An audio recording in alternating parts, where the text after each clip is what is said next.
Hello, everyone, and welcome back. I'm Brady Ryan, CoMotion Labs hardware manager, and it's been over a year.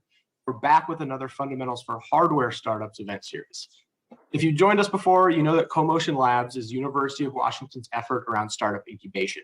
We operate 3 incubators here on campus, one for hardware, one for life sciences, and one for software tech called Startup Hall. We don't take equity in our startups, and we don't take any of your IP. We just want to help startups succeed. So if you're a founder looking for somewhere to live, we have a bit of capacity, so let's talk. We're based here in Seattle, and like most places, Seattle tends to be pretty software heavy. And that can make it tough as hardware entrepreneurs to find content and programming that you need. So we launched this hardware-specific event series, along with our hardware-specific co-working space in late 2020. And in addition to the normal co-working stuff that you'd expect, desks, conference rooms, phone booths, kitchens, coffee, we have prototyping equipment for our folks to use as well. So we have lots of 3D printing, including both FDM and resin printing, laser cutting, circuitry stuff, reflow oven, power tools, CNC machines, and connections all across campus who have other resources that you might need if you're an early stage hardware startup looking to prototype. On top of all of that in-person stuff, CoMotion Labs has programming like this event, and our members are actually watching in person again, eating lunch at Flu Call. And we help folks raise money when we can, connect them to mentors, make connections across the industry, do whatever we can to help out our startups. Again, we do have some capacity in both the hardware and the software spaces, so give us a shout if you're looking for somewhere to incubate your startup. While we wait for everyone to join us, I'll make a few announcements. Next week, we'll be hearing from Harinderpal Hanspaul, venture partner at Momenta, who will present From Cubicle to Entrepreneur, what you learned at your corporate job won't help you here. All of our Fundamentals for Startups presentations are archived on our CoMotion website under innovation training videos. We've covered a ton of topics over the last several years, so feel free to check those out if you have some time. We have a full schedule posted and ability to register for all of our events at comotionlabs.com. And you can subscribe to our YouTube channel and click the bell so you'll be notified for future live streams. And lastly, Fundamentals for Startups is funded in part by a grant from the EDA. We'll be dropping a link in the chat to a quick survey. Please tell us who you are and where you're watching from. That keeps them happy, and so they will keep funding our events like this. Today, Elias Stahl is here to present the second wave of 3D printing, engineering new applications for additive manufacturing. Elias founded Hilos from an ambition to change the way we make footwear, rewiring the industry for a zero-waste on-demand product. Prior to Hilos, Elias served in the Israeli Special Forces, worked on urban policy at the National League of Cities, and helped Fortune 50 brands leverage their influence for social impact as VP of Product at Handshake. Elias holds an MA from Johns Hopkins University and a BA from the University of Toronto. He is an avid history nerd, a casual swing dancer, and an amateur distiller. We talked a lot about whiskey in the pre-call here, so if you have questions, drop those in the chat. Speaking of which, Elias will take all questions via chat. Please feel free to ask questions throughout the presentation, and I will now turn the event over to Elias. Wonderful. Well, thank you, Brady, and thank you for coming to this event or for watching it later. One of the things that I want to do is make this as interactive as possible. So I know we're on a little bit of a delay with some of the folks that are watching on YouTube, and some of you actually came in person, so thank you for coming. What we're going to do is I'm going to talk about who I am, what Hilos does, and do a little bit of an overview, and then want to get into the meat of what you probably came here for, which is really trying to understand the best opportunities for leveraging 3D printing to start your business, where you can have an impact and scale it, and focusing on hardware, software, materials, and anything else that you'd like to cover to help give you the tools and information you need to decide how to move your startup ahead. That said, it would be really incredible if everyone now that's in person or on the YouTube channel can, in the comments section or questions section, put in what they're hoping to gain from this next hour, who they are, what brought them here, and what they're hoping to take away in this next hour. And then I can try and make it as interactive as possible and tailor according to the audience. So I know we're in a semi-virtual physical world these days. This is just how it's going to go. So would love to do that, though. The more participation and interaction there is, the more I can tailor everything to you, and ideally the more value you take away from this next hour. So thanks for joining. I'll talk a little bit about Hilos, what we do now, and then throw it over to Brady to read back the questions, and we can go from there. So Hilos was founded from the belief that how we make things matters. There are 24 billion shoes made every year. 1 in 5 goes straight to the landfill. We look at fashion retail in particular like a fast food buffet. We make huge amounts well in advance because it's the fastest and cheapest way to satisfy a lot of people. But there's a huge amount of waste at the end of that day, and we incentivize that waste with our purchase. So World War II era supply chains is how everything is really made today, and they specialize in overproduction. They're dependent on overproduction because back in World War II, there was no such thing as too many bullets or too many airplanes and tanks.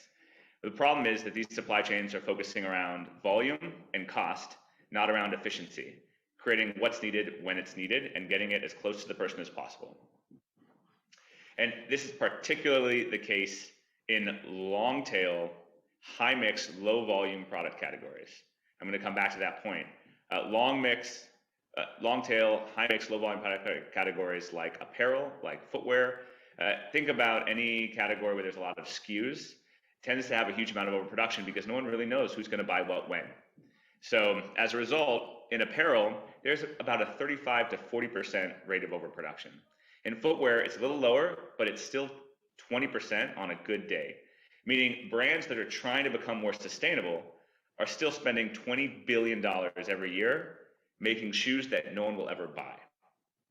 So overproduction is a huge problem that on-demand manufacturing, or making something only after someone orders it, can solve. But there's more that this technology can do. It can also enable brands and individuals to launch products into market faster with less upfront cost. I'll get into how that might work. And it allows for us to redesign products so they can be made to be recycled at end of life. Now, fundamentally, our mission is to change the way the world makes so that brands can sell more while making less, and that everything we make and put into the world can be taken back for a second life. And that's truly what we believe is going to create a more efficient and responsive and sustainable supply chain for the world going forward. It's not going to be subbing new materials into existing supply chains. It's going to be changing the entire supply chain. And we have the opportunity to do that now with new technology, both in hardware, software, and materials that we'll go over. So Hilos was founded in 2019. We moved to Portland to start this business. It was started by myself, background in software, and then in the military, as you heard, and then my co-founder, Gaia Giladi, who is a brilliant fashion designer and branding. And she and I both dreamed of really creating something that would be more than just a single brand or a set of products, but ultimately an end-to-end platform that could change the entire industry. We wanted to show that it was possible to re-engineer product so that it could be made entirely on demand using 3D printing, but was also scalable at commercial volumes. And when we showed up on the scene, if you Googled 3D printed shoes, you would see a bunch of postmodern art, essentially. There was a few runway pieces that looked really crazy and uncomfortable. They were all 3D printed out of nylon, which is very hard and brittle. And so they didn't have the finish, the feel. It was kind of like moving from prototyping to art pieces without any user experience in between. And so what we did is we worked very closely in partnership with material providers, software providers, hardware providers, selling them on the dream that we had, getting them excited about it, working with them early on. And we're able to develop an application for scalable 3D printed footwear. So I'll show you our first product. This is the Georgia. It's a 3-inch open toe clog heel. Doesn't look 3D printed. A little fashion forward, but still relatively commercial. The point was that 3D printing was a means to an end. This is a shoe that is made in 72 hours, click to ship, only after a customer orders. We launched in 63 sizes that could be tailored to each foot, left and right, for the 60% of people that have one foot larger than the other. We allowed customers to tailor it with their name on the underside to really show that there's a collaboration between them and Hilos. And it is made to be unmade. So we actually patented a new assembly process that allows a shoe like this, which is generally made from 65 component parts assembled in 150 steps, to be made out of 3 component parts assembled in 15 steps. So that has a huge impact on efficiencies, on labor requirements, upstream on emissions and water usage, and I'll get into that. That's the key into allowing on-demand manufacturing to actually work and scale, is by simplifying the product and having it be able to be made in the market that buys it. It wouldn't make sense to 3D print this in China still and then ship it over here in advance. So this was our first product to Georgia. It looks like it's made of wood, but it's not. It's a 3D printed platform, which looks like this coming out of the printer. This has what used to be separate component parts of an insole, midsole, outsole, heel, shank, all built into one. So it has the comfort, and dynamism, and flexibility that you expect from a running shoe, but in a high heel. And that product was followed by others. We now have the Anna and Aurora, which is a customers asked for lower heel, closed toe. We launched these, and we began launching product lines for other brands. So Helm Boots was our first brand partnership. That's a men's slip-on mule that you can find on their site, and essentially everything after you click buy comes to Hilos. We make on demand and drop ship directly to their customers. So this was a new collaboration model for the industry that allowed us to have the kind of industry-wide impact we wanted, rapidly scale volume, and showcase the impact across many categories of brands and customers. The journey with Hilos always focused on overlapping value propositions, because we don't believe that 3D printing or any hardware startup will achieve real traction and growth without being valuable to the end customer as well as the economic buyer. And in our case, that was being able to make shoes that made it cheaper and faster for brands to take product to market, while also making shoes that were lighter and more comfortable, more durable than anything in market traditionally. So the end product has to outcompete traditional manufacturing, not just in speed and cost, but in quality to the end customer. And that was really important to us. It's what led us to focus on brown shoe as a segment rather than sneakers, where a 3D printed sneaker is not going to be more comfortable than a traditionally made Nike today. That will change, but when we mention that we're launching our own sneaker line, you might hear me think differently. But that's something that really led us to focus on a place where there'd be immediate value and this technology can have an immediate impact. So we began launching our own lines. I mentioned the collaboration we launched shortly thereafter. That launched in fall of this year. We went on to win a lot of awards. We won the Glossy Award for Best Breakthrough Startup. We won the A-Design Silver Award. We won Pitch Fest Northwest, which is a great competition. Highly encourage you all to apply when you're at the seed, pre-seed stage. We got into Techstars in their AI and manufacturing accelerator following that win. From there, we were able to raise a Series Seed round, which we closed last summer. And from there, we were able to really build out the team to open our first center of excellence for circular footwear, which is based right here in Portland, Oregon. It is an end-to-end, on-demand digital manufacturing floor, able to really accelerate development as well as fulfill production volumes. And we just got back from South by Southwest, where we won Best in Show, as well as our category for World Innovating Technology. So we've seen a huge amount of excitement around what we're doing, and now we're working with some of the most exclusive and fastest growing brands in market on lines powered by our technology in their brands. So this is all to say that you're going to start seeing 3D printed technology across your favorite brands powered by our technology, and we couldn't be more excited. The past 2 years have shown that current supply chains are more than broken, they're obsolete, and that we need to become more sustainable and not just more efficient. And so when it comes to the environmental impact around what we do, we just released a case study that we worked in partnership with a group of graduate students from Yale University, as well as partners that I mentioned, the material, hardware, software partners that have made our application the success it is.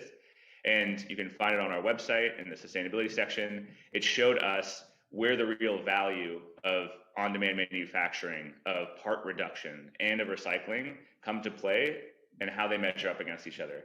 A regular Hilos powered shoe, it cut carbon in half and water usage by 99%. And that is not because they're recyclable. That was only about 7% of that reduction. It was because they're made on demand, and it's because they're made in a far more efficient way than traditional manufacturing. So it was something that we were able to focus on from the very beginning when we focused on our material sourcing and tech stack to make sure that the end product would be far more sustainable and outcompete the industry in that way as well, which is an increasing consideration. So I was on a panel a few weeks ago with a bunch of 3D printing folks in different industries. It was biology, it was hardware, it was software. And when we got to talking materials, I said, one thing that no one really talks about is this material sustainable? And so we can also talk a lot about what are sustainable materials in 3D printing, where the industry is moving there. But now we enjoy really incredible partnerships with HP, AMT, BASF, across the scope of what they do in the industry. And they've really been supportive of encouraging our growth, which is another, I think, really important consideration when thinking about 3D printing, is ultimately this is an industry that is just beginning to take off. And you got to place your bets carefully and then rally people around that flag. And if you're able to do that, you're going to be able to grow much quicker than a startup would on its own. So that being said, I would love to focus and tailor this a little bit more towards you. There's a few things that I think I'd like to start off on, and then I'd like to hear what you'd like to get out of this and tailor accordingly. I just want to talk first and foremost around where I believe, in my experience, 3D printing in this second wave can immediately provide value. And what I mean by second wave: what was the first wave? What was the second wave? Why are we in it? What does that mean? And then I'd like to break it down into materials, hardware, software, applications, go to market, anything beyond that you have questions about, we can cover. So I'll stop there for a second. I'll turn it over to Brady here, what responses have been like in the chat and Q&A, and then I'll go into first wave, second wave, and then tailor responses accordingly. Yeah, perfect. There's kind of two themes. There's questions around 3D printing as a process. So where does 3D printing outcompete traditional manufacturing? Even like decoupled from the sustainability portion, like what can 3D printing do that traditional manufacturing maybe can't? What's happening in metal printing? How does metal printing work? That kind of dovetails an overview of materials. What's cool now? What's on its way? What gaps are there as far as materials? 3D printing beyond dental specifically was one call out. And then there was interest in kind of the sustainability side. Really great story you were telling there around the kind of input reduction, and also your sustainability being at the core of everything you're doing with closed loop. Somebody specifically called out sustainable shoe design and sustainability going into design and manufacturing kind of writ large. Okay, perfect. So that's very helpful. Well, I'll talk a little bit around first wave, second wave, and that'll lead us into those questions. So the first wave of 3D printing is not a new technology. It's been around for about 35 years. We have an HP 5200 on site right now. And if you look at all the components, all the technology that actually powers it, have been around for decades, right? So ultimately, it is an incredible collusion of very established technologies. What we saw is that in the mid 2000s, there was a huge explosion from late 2000s, mid 2014, 15. You'll see an explosion in startups around 3D printing. That was when MakerBot came on the scene. That was when you had Desktop Metal on the scene. This was because a lot of key patents expired. So 3D Systems was the original, stalwart. They were the ones that invented 3D printing, and they're still very much, I think have the same mentality that they've had for the beginning, which is the landscape shifted. And so there's been new entrants into the landscape that have really managed to achieve very different things with a remarkable amount of agility. You had hardware startups, you had materials startups that were rapidly acquired. You had application startups, but to much less degree. In the first wave, the actual applications that took off were applications that could be directly translated on a product per product basis to the existing tech stack. So what I mean by that is dental, aerospace, and automotive were the three sectors where you actually have end-use production with 3D printing, which is the dream of 3D printing. Anyone can prototype with 3D printing. For the past 30 years, people have been prototyping with 3D printing.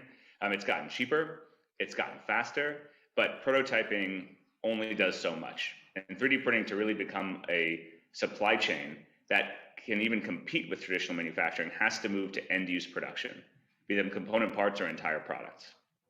Elias, can I hop in for 1 second real quick? Just in case there's anybody watching who isn't familiar with 3D printing we're talking about. So 3D printing is when basically a computer tells a machine when to put down usually melted plastic one layer at a time. So I just have a couple instances here. So this was modeled, try to figure out. This was modeled, and then we told the computer told the 3D printer where to put plastic, and then it made this part, right? So like it can function. It's a screw that will go into this thing. Here's another little 3D printed part. So when he talks about prototyping, this is what a lot of people use 3D printing for. This is what people use it for the most part in the hardware incubator here, is that it can be a fast, really cheap, really iterative process of prototyping a piece. We need something that does X, Y, Z, and rather than going out and getting it cast aluminum or something, we'll just make it with plastic super cheap. So in case anybody hasn't seen 3D printing at all, that's just kind of like at the basic level. Most people think about it as cheap plastic parts. I hope that was useful. No, that's super helpful. And actually, I'll back up more because I think you're right. We should give maybe a primer for those who don't understand the core technologies that 3D printing falls in. So like 2D printing is you send a two-dimensional file and it's printed on a two-dimensional piece of paper, and there's a little bit of processing that happens to decide how these lines become an image, right, and how you mix ink. 3D printing is the same, but with that Z-axis as well, and so it's able to go vertical. And the three core technologies for 3D printing are your FDM, which is going to be exactly what Brady mentioned. It's a fused deposit, which is essentially looks like your MakerBot or your Prusa, whatever you are used to seeing in now high school, level shop classes, which is really cool. I wish I had one of those when I went to high school. But essentially, it's a motorized bed and a head, sometimes multiple heads, sometimes the bed moves, sometimes the head moves, but you're able to get extruded forms of plastic, PLA, nylon. And the great thing about this is prices for those printers have fallen drastically. MakerBot was the first to move into the consumer market, saying actual individuals are going to want this, and they were really successful there. So you can get a printer now for under $1,000. You can pull, there's a website called Thingiverse, which is just a library of 3D CADs for you to print. You can create your own CAD. Fusion 360 has a free license for students. So the barriers to be able to design in 3D and then actually have it made drastically fallen. And that's incredible. And that's largely because of softwares like Fusion 360 and hardware like, the Prusas of the world, right? The MakerBots. So FDM is the most accessible. It has some issues in the materials that it can use. Relatively tend to be, plastics. They tend to be light. They tend to not be strong. They tend to not have a great finish or a high resolution. So they're really good for base conceptual modeling or D&D characters, but not really good for, end-use product. There's a few companies that actually do use them for end-use product, but I haven't seen anything that's really scaled. There are also ways to print with a TPU, so a little bit more flexible. That's what we print out of, is a TPU, which has the performance you'd expect from a shoe. But that also hasn't been strong enough as we've seen it in FDM to date. Then you have DLP, which is digital light processing, and that's what you see carbon with. That's a resin-based, or if you have I'm guessing you said you have some resin-based in the lab, so probably have a fuse. And so we have forms and Anycubics. Yeah. So Formlabs is the leader in like accessible entry-level resin-based printing. And the way that this works is essentially you have a bed that lifts up the resin, and you have a projector that projects light as the resin is lifted up, and it essentially cures that resin into a form. And the benefit of this is that it is very fast because you can project across multiple points at once. The downside to this is that it's very fast for some things like lattices and helixes and complex shapes that have openings. It's very slow for solid shapes because it's not really adapted for that. So there's that, and there's also a sustainability component where right now biocompatible resins and resins that are recyclable are very early in market. So we haven't really been able to create resins that you can recycle at the end of life with. Everything that's done after a print is pretty much garbage, and it's not very recyclable. So that's another issue with resin. And then you have SLS. SLS is essentially like 2D printing with powder, where the powder is in a chamber. It's lowered as every layer is created, and at the end of it, you have an entire chamber of powder with fused parts in between it. And it began with nylon about 2 years ago. It moved into TPUs and TPAs, which are thermopolyurethanes that are far more flexible, and so it opened that up from prototyping into a wider range of end-use products. And there's a bunch of companies that do SLS. EOS is a very large one. HP has their own technology, which is based off of SLS, but called multi-jet fusion. An important distinction there because they essentially have additive agents that cool after every layer is fused. And that allows you a great degree of control in the overall printing environment. A lot of larger bed SLSs have issues with smoking and temperature control because they're essentially sintering layer on layer of powder, and they're relying on real-time infrared visuals to see what's being printed and correcting. So there's a lot of complexity behind each of these technologies, but ultimately that's kind of the breakdown. Is you have powder-based, resin-based, plastic-based, you could call it.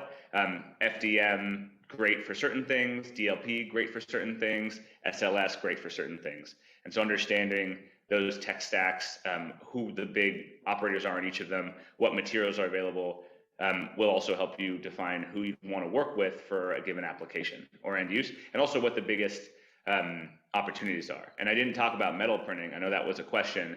I'm less familiar with metal printing myself, but essentially you can imagine a mini furnace that melts down metal and then uses, I believe, a version of FDM for the depositing layer on layer of metal. But I don't know enough about metal printing to really educate anyone on that. So I'll just sidestep the rest of that question. I think that I've heard from those that work with the Mark Forged machine that it's incredible, that it's, but it's also very expensive. And so something to think about when the cost of having, a small metal part that is normally you can make 10,000 of for a cent, but you'll be making this one for $100 when that makes sense. And so we can get into kind of the unit economics there for metal printing as well, but not as familiar with the core technology. I think that's another good point, kind of like in the range of 3D printing, there's the expensive versus the cheap machines as well, right? I mean, you said under $1,000 for an FDM. I've got a couple that we paid about $200 for that would be great for most folks who aren't trying to do anything serious with it. And then there's, I talked to HP about their crazy new 3D printers that you were talking about, and those were hundreds of thousands of dollars. So the range is vast. I mean, it's like the range of manufacturing technologies is vast. So this is just one slice of a huge, huge world that's super varied for different applications and costs and all of that. Oh, absolutely. And I mean, fundamentally, the core with each of these is they're additive. They're not subtractive in nature. They build products from nothing, and they have fundamentally less waste. They all have different characteristics in terms of speed, cost, and that's really important for understanding your application. So hopefully that was a helpful primer. Thank you, Brady, for the prod there. I want to make sure everyone's kind of on the same baseline. But that will help inform what I mean by the second, wave. But the first wave, you had a given technology on market, and industries like aerospace, like automotive, like dental, could, using existing materials and existing hardware, take their software files that used to go into CNCs or injection molding and literally bring them one-to-one over to a 3D printing stack, send them to a printer, and it would make sense. The product worked, it was on a financial basis, made sense. And so that's where you saw those industries really take off. Dental is really highly priced, small componentry, really focused on precision. All you needed to get down was biocompatibility, and then you have it, right? Automotive, the same way. There's really long supply chains. Sometimes you can stop an entire line, and the moment a line is down, it's like $10 million an hour. And that line back up, if you have a 3D printer that can print a bolt that is needed to get that part up, then that 3D printer can cost $10 million. Doesn't matter. It's worth it, right? And then same thing with aerospace. You can't mass manufacture rockets. These are very, very small batches, very small volume. And so the ability to make something only once or twice without having to pay for molds became very competitive for the aerospace industry. So those were the places you saw it first take off, but then it kind of petered off, not for lack of trying. There were a lot of people that tried to do 3D printed shoes. There were a lot of people that tried to do 3D printed accessories, apparel. They were thinking about the whole world of customization. They were thinking about, custom orthotic insoles, anything you can think of. But the issue was that there's actually a lot of complexity in how our clothes or our shoes are made. And we have to completely reconceive of how we engineer and develop and make these products in order to adapt them to 3D printing. And that it took time for the industry to get there, and it's just now beginning to get there. It used to be where you called HP, they would only sell you a printer. When you called BASF, they would only sell you powder. Now they all have suites of services to help you identify and accelerate and scale your application. And they are increasingly moving to try and help you understand how to best use their hardware, their software, whatever it might be, because they understand that it's not a one-size-fits-all solution. And that in order to actually scale end-use production of additive manufacturing, you've got to tweak the recipes you use, the sensors you use on the hardware. You've got to, in some senses, customize. There's a lot of 3D printing companies now that offer to customize the printer for your application. That's an increasing space the additive manufacturing industry is moving towards. So customization for given applications is key to the scale there. And that's something that recognition in the industry has really helped create a second wave. There's also been some very large improvements in material selection. So TPU and TPA I mentioned coming out on market about 18 months ago, as well as in metal, you saw a huge amount of funding and then entrance into the market there. So there's a lot more end-use materials rather than just cheap nylons that people use for prototyping. So the second wave is really where we are today, and that's why there is no better time to start a hardware startup than today. It will never cost you less money and be as fast as it is today. And so if there's one message that I can give you to leave here with, it is that opportunity. It used to create new lines of footwear, a single line of footwear, used to cost $250,000 in molds and take 18 months. I can now do it for $10,000 in 90 days, right? Like it's just incomparable. And that's because of the speed of software, the speed of printing and rapid iterations, and the underlying much lower cost we don't have to pay for tooling. So that's where it really gets competitive. So when we look at where 3D printing makes sense today, to jump into that second wave and build an application and scale it, I would argue that you have to look at where there is a convergence of end value to the customer. This product is better than traditional manufacturing. It outcompetes traditional manufacturing, and where the unit economics make sense from a scalability perspective because there are inefficiencies in traditional supply chains. So for footwear, very inefficient supply chains, massive overproduction. You've got a lot of SKUs, long tail SKUs. So there's anything that you develop molds for, tooling is naturally inefficient because you develop a mold hoping to run 100,000 out of that mold. And that's how you amortize the cost of that $20,000 mold into something acceptable. But if you're doing less than that, if you're in a high mix, low volume kind of product category, it's very expensive. So those kinds of environments. The issue there with shoes is I need a mold for size 8, I need a mold for size 8.5, I need a mold for size 9. And it's not just I am making an Air Force One, I am making 48 versions of an Air Force One, and then the inputs are 48X. Exactly. Okay. And this is where you can, $250,000 an upfront cost for a footwear line is mold costs, $20,000 a mold, right? So every size, left and right, needs a mold. And on top of that, you've got an industry which is very much oriented towards high labor. So there's a few industries, furniture making is another great example. You just look at what's happening in apparel, footwear, furniture making. There's industries still dependent on high levels of labor because products are still dependent on that. They've been semi-industrialized. They've never really been fully adapted for industrial manufacturing. And so you can leapfrog ahead of where traditional manufacturing is, reduce labor, make it far more efficient, and that allows it to be much more scalable long-term. So if you look at, a great example here, generally with footwear, you have about 240 minutes of labor in a product. But you have, if you're wearing a Nike that's $100 off the shelf, then it costs $25 to make. So that labor is not going to be in the U.S., right? And those unit economics aren't going to make sense, even if you're 3D printing all the component parts. It's not going to make sense for you then to pay for labor in the U.S. and it doesn't make sense to 3D print so far away from market. So you're wrestling with those challenges. And the only way to make it effective is to reduce labor inputs and to put that upstream into the designing and engineering of complexity that 3D printing allows. So that's where I would encourage everyone who's thinking about a hardware startup today to think about where the actual end product can outcompete traditional manufacturing, either because the materials we use are better, because we can re-engineer it to consolidate materials.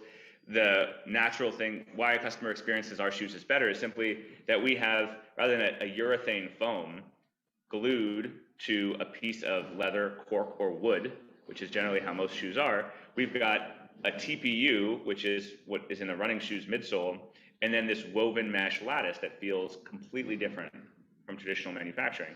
So you're able to achieve completely different dimensions with 3D printing that also allows you to reduce labor, that also allows you to make it recyclable and away from cement construction, which is gluing different things together.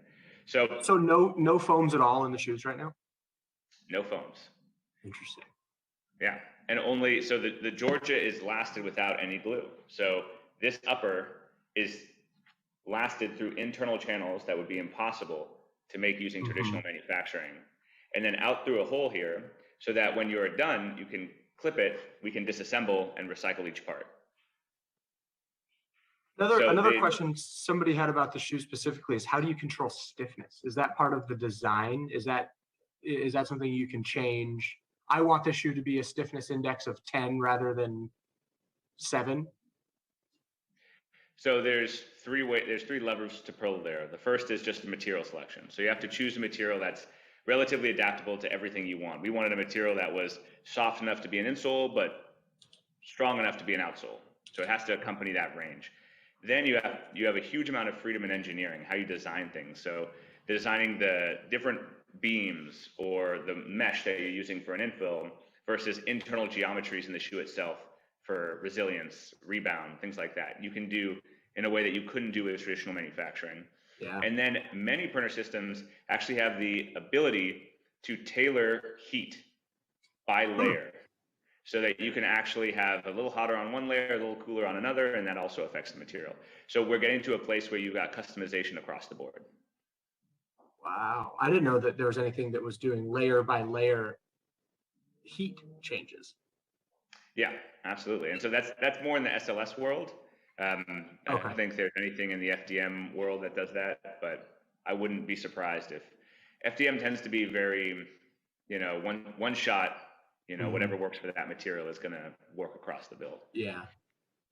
And then Daniel asked, how do you handle fitting? I know this wasn't the time to talk about the product, but this is just fascinating. How does a customer fit themselves and get that information?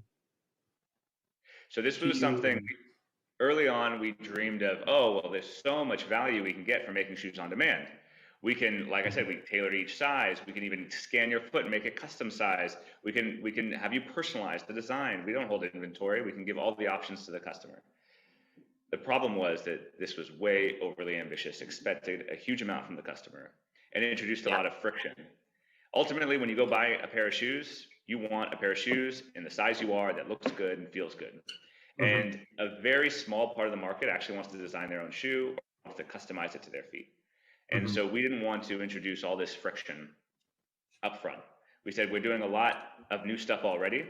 Yeah. And we've actually pared back. We no longer offer separate pairs for left and right because that confused people. We no longer offer customization because that was something that we didn't see a huge demand for. Ultimately, people like the shoes because they look good, they feel good, and they can get them fast, and it's sustainable. And so we focused on those main commonalities. And then it's very easy to grow from there into more custom offerings. But we really want to make sure that the market is there when we get there, rather than be way out in front and completely miss the train. Yeah, that's the rub with new technologies, right? Is you have to educate the customer. Yeah, I could see the first time ordering shoes where, well, my left foot's half a size larger would throw a lot of people off. But once that gets normalized, okay, very interesting. Thanks. Yeah, no, of course. Was there? So, is there any focus? I think we talked about diving deeper into sustainability as well as identifying the material substack. Is that those are the two kind of commonalities that I heard? Though, yeah, pretty much. And I mean, I think generally I'm going to speak for the audience a little bit. and you've been doing this a bit, but kind of like just the state of the art in 3D printing, right? What's out there, maybe beyond materials, but what software should folks be thinking about? Is there new stuff coming on that you're excited about in the next 2 years or so? Definitely, absolutely. Well, so I'll start with materials and let's go down. So when it comes to materials, obviously these have very long gestation periods. And so TPU just came out into market 18, 24 months ago, and it's still being scaled. So I don't think from a powder bed sense, you're going to see anything beyond TPU and the nylons that preceded them for the next few years. So get comfortable if you're playing in that space with those materials. With resins on DLP side, there's a lot of really interesting stuff where you have, Henkel acquired a company called Molecule, which actually does custom resin development. They're like a lab that does custom resin development given a certain application. So you're going to see a proliferation of more customized application development with resins because you have that ability to do that in smaller batches very quickly. And then when it comes to FDM, the market's been flooded by tons of companies out there that offer, cheap, reliable plastics like PLAs and nylons. But there are a few startups out there that are working on new forms of printing FDM that are more essentially micro bonded together, so they're stronger. And that would be incredible. If you see a material in FDM that you're able to use that is stronger than traditional FDM, it suddenly makes that way more competitive because the costs are very low. So that's what I'd be looking out for in the FDM space is material progress that actually makes bonding much stronger in the FDM world. That will be a game changer for a lot of industries. When it comes to hardware, there's a huge amount of competition now in the DLP space. With Carbon faces competition from Lux Creo, a Chinese firm. Actually, China is entering all territories, FDM, SLS, and DLP in incredible strength. They have really strong ecosystem for 3D printing. The government has supported it very strongly from day one. Our government could learn to do the same. If you have a 3D printing company in China, the government subsidizes you by something like 70%.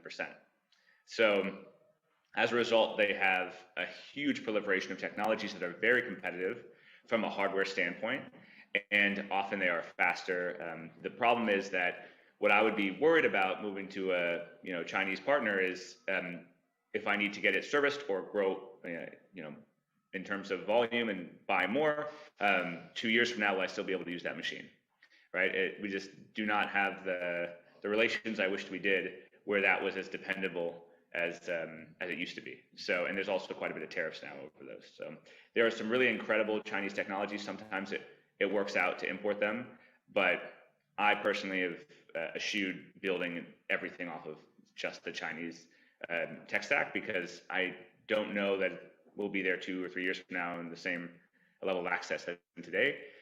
But there are a number of parties that are doing incredible things with SLS there. I'm trying to, Lux Creo is the big one on DLP and FDM, and I can kind of follow up with a few names if there's interest there. And then when it comes to software, that's some of the most exciting, I think, movement that we've seen in the space over the past few years. It used to be up until 2 years ago, really 18 months ago, printers themselves had a higher resolution than the software that fed files. So, and this is something that astonishes people, but the software that we had for 3D modeling, just ask yourself what its origins were. It wasn't made to design product to actually be printed in end-use production. It wasn't made with 3D printers in mind. It was made with, architecture and modeling and doing kind of very, very easy dimensions that all involve surfaces and are very nicely defined. And so SolidWorks and CATIA established CAD software bundles grew up around that model, and they were all built around B-line representation, which is essentially when you're building these three-dimensional objects, you're building them out of two-dimensional platforms, and you're putting them together. And so the problem with that is 1, resolution, and 2, complexity and the ability to scale. Where now you have to understand every plane, how it intersects with every plane, how it attaches with every plane, where there's a fillet, where there's a joint. And so when you get to very complex three-dimensional structures, models start to break, it's hard to scale. It became a real nightmare. And so Then you had a movement in the industry that's very nascent towards implicit modeling. And implicit modeling functions on a completely different theoretical, mathematical level. Rather than defining given planes and how they intersect, it defines essentially fields and how fields intersect, and using very simple, volumetric equations for different, a cone, a circle, and then this allows you to merge very complex shapes into even more complex shapes, and you have the resolution of essentially a point. So rather than designing with planes, you're designing with atoms, and you can replicate the actual resolution found in nature. And it becomes very scalable because you're able to then move things and change things as your product goes from a size 6 to a size 10, for instance, without breaking the model. Or when you want to make a change in between iterations or prototypes, you don't have to build everything from scratch again. So is the difference, so the old software, the old modeling software, a cube would be what, 6 faces, X number of joints, and X number of corners, where the new 3D modeling says that's just a cube. Like the entity is cube. I understand it as cube, as one thing, rather than all of these separate planes, like you said, intersecting and interacting. So it can just, is that sort of the difference? Exactly. And if you wanted to have a cone cut out of a cube, you would have we know what the volumetric equation is for a cube, we know what it is for a cone. And so suddenly all that code gets down to this, right? Yeah. And you're able to generate it really quickly. It has very high resolution. And this implicits is essentially what every major CAD platform is moving towards now. Every single one.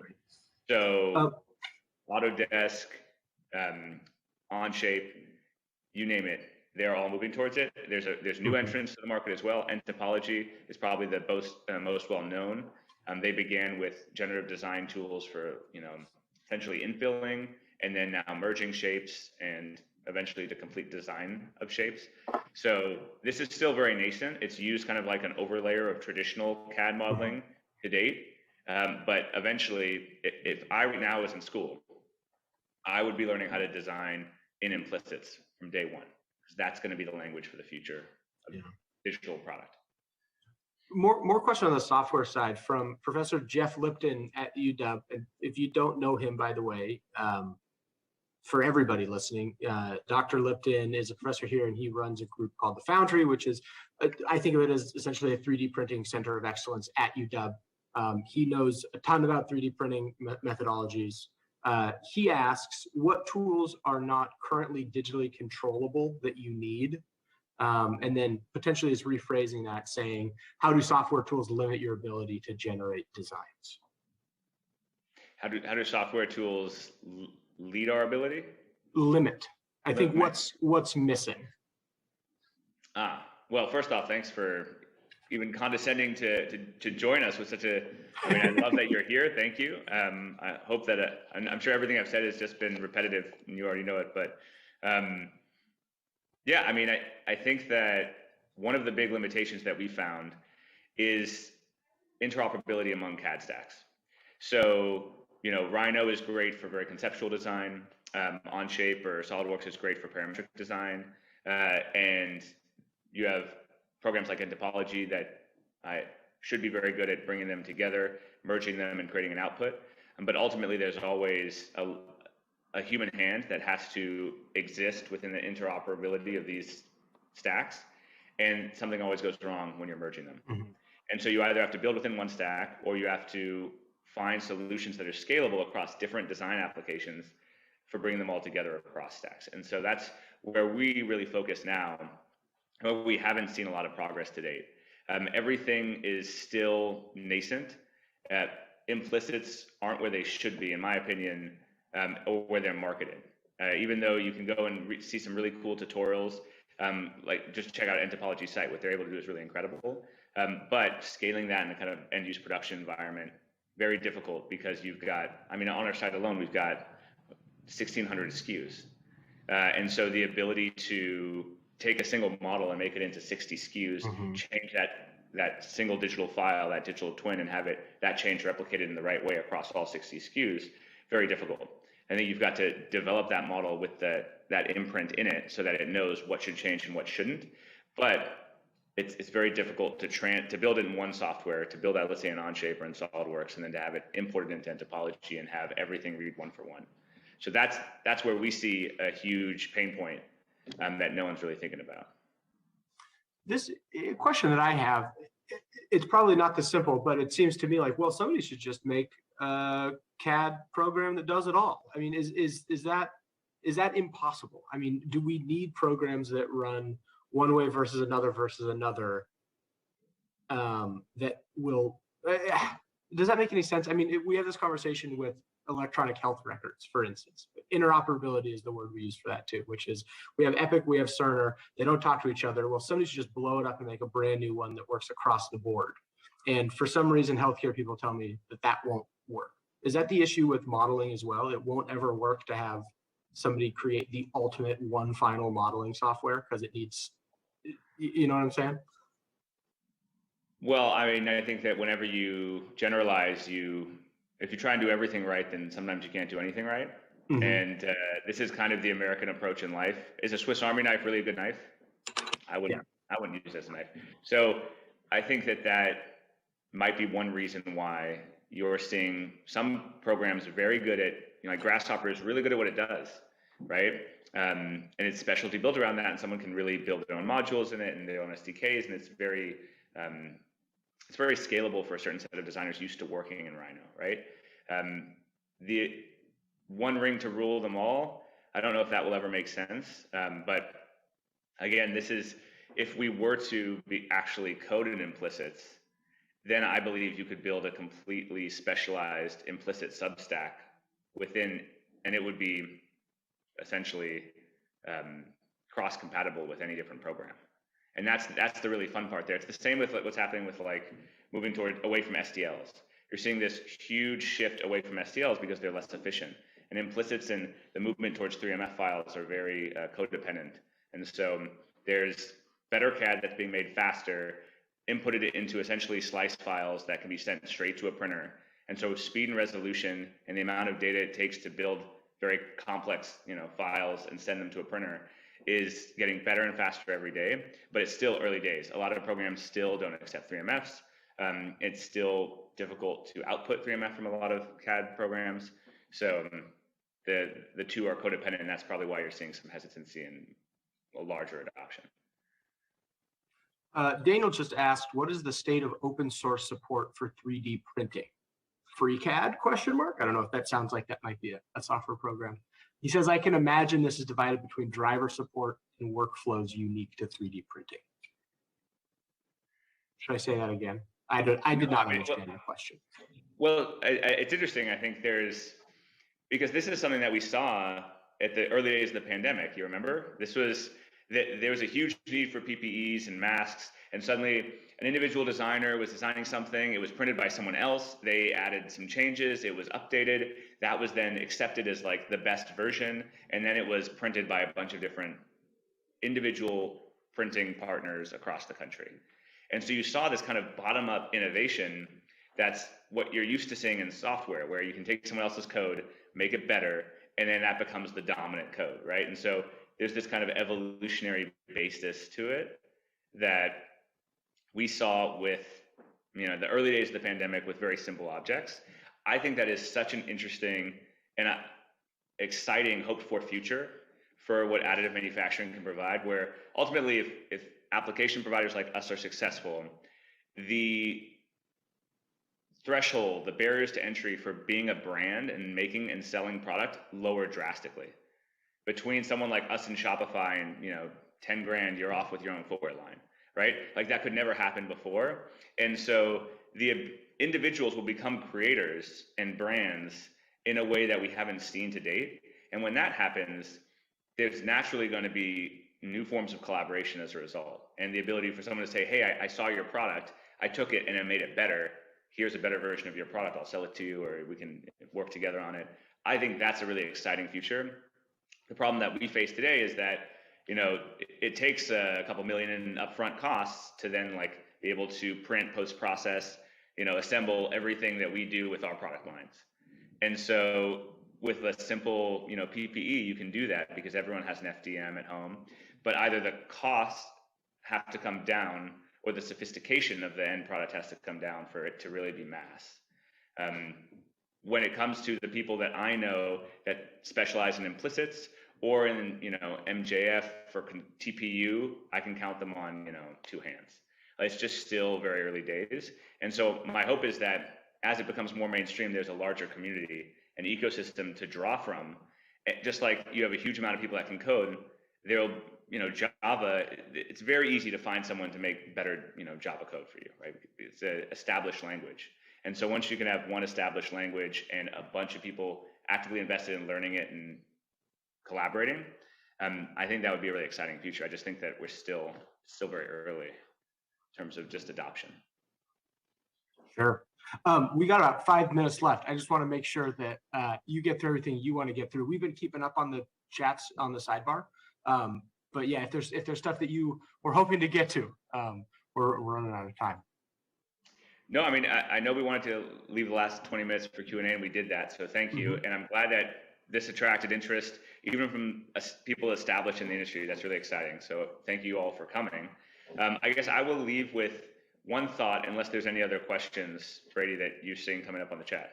Well, I have a question for you. Something that all of my members here in the hardware space struggle with is fundraising. It's hard enough to raise venture funding as a software company who scaling is easier, frankly, and there's not the sort of technical hurdles that hardware companies have.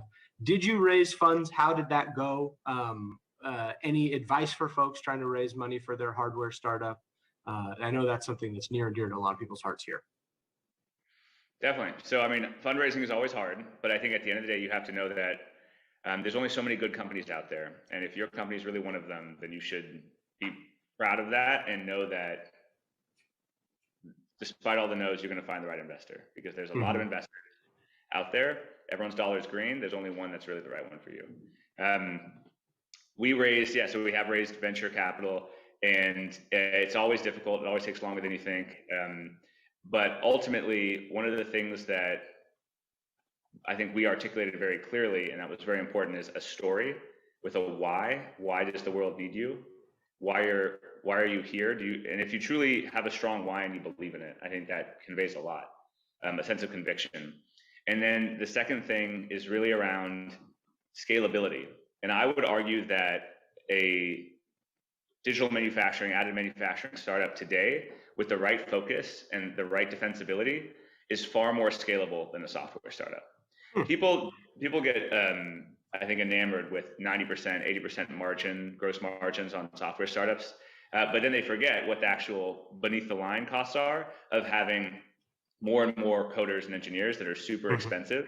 There's a global race for talent. Everyone is now moving to Singapore, and then from Singapore to India to try and get better dev teams, better software engineers. And you can be fighting that rat race, trying to recruit and paying huge amounts in SGA and kind of below the line staffing expenses. And your gross margins will look great, but you still won't make any money. And that's what I think the investor community may not fully realize as well, because the software just feels very scalable, but it's less and less scalable with the kind of competition you're seeing today. This is a space where I'd be really excited as an investor. I'd feel really bullish as an investor, because it's never been cheaper and faster to start something. There's never been more opportunity to make it defensible and to rapidly grow and take market share from a much slower, much less aware kind of traditional or legacy part of the market. So hopefully that's encouraging, but just know that, ultimately you are your story. And so I hope that you go out there with a really strong story. Early stage investing is all about you. It's all about the founder, and they're ultimately betting on you. So make sure that you bet on yourself first, and you take that first step, you turns into a second and a third. And I just know that, it all starts with getting out there and putting yourself in the ring. So if you haven't done it, but you're wondering and you're thinking and you're considering, watch to see if in the next 6 months there's a recession. But other than that, you should. Elias, that was great. Thank you so much. I am so happy to be back doing the fundamentals for hardware startups. This was a fantastic kickoff. 3D printing is, as you all heard from Elias, it's accessible, it's really powerful, and it makes it an exciting time to start a hardware startup. If you're interested, give me a shout. We have some benches for additional startups, and we also got great people to plug you into. But that's all we have time for today. Again, thank you to Elias for sharing your thoughts with this group. Yeah, thank you, Brady. Made the long commute from Portland, so we appreciate that. As a reminder, next Friday at noon, we'll be hearing from Hans Stahl, who everybody has met if you've been to these before, who will be presenting From Cubicle to Entrepreneur, What You Learned at Your Corporate Job Won't Help You Here. So sign up for that, and we'll see you all next week. Thanks so much for coming.